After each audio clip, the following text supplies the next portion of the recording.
Hello. For those who don't know me, my name is Harris Newman. I'm a friend of Matt's.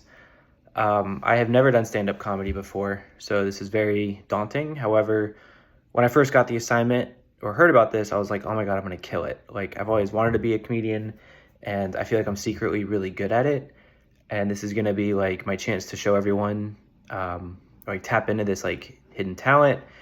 And it turns out it's really, really hard.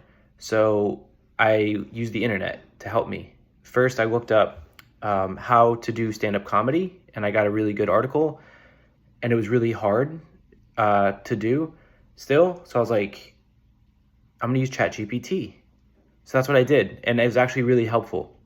So I ran on my computer and I typed in, can you write me a 5-minute stand-up comedy set that kind of sounds like John Mulaney? And it said, sure. And it started popping out all these jokes. So I'll read them to you, and I'm going to pause for laughter as well.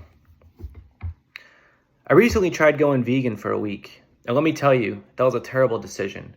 I mean, I respect vegans and all, but how do they survive without cheese? I mean, have you tried vegan cheese? It's like eating plastic. Speaking of food, have you ever noticed how ridiculous some restaurant menus are these days? I mean, I went to a restaurant the other day and they had a salad on the menu for $25. A salad! I mean, it's just lettuce and some dressing. I can make that at home for like $2.50. And what's the deal with airplane food? I mean, seriously, who comes up with this stuff? It's like they're trying to punish us for flying. And don't even get me started on those tiny bags of peanuts. I mean, they're basically just a tease.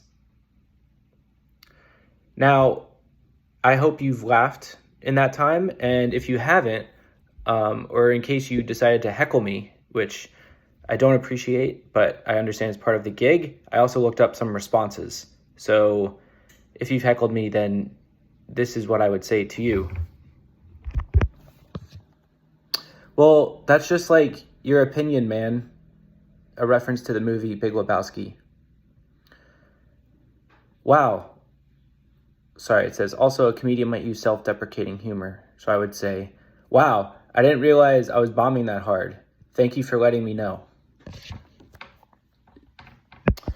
So, yeah, I wasn't really thrilled with that first set of jokes anyway. And I was like, I think I need to get more particular. So I typed in birthday jokes, and ChatGPT got right to work. But seriously, what's up with birthday cakes? I mean, we light them on fire, then blow them out and eat them. It's like, happy birthday, here's a flaming pastry. And let's talk about birthday gifts. I mean, who hasn't received a gift that was just completely off the mark? Like, thanks for the sweater, Aunt Carol. It's 95 degrees outside. But you know what's worse than a bad gift?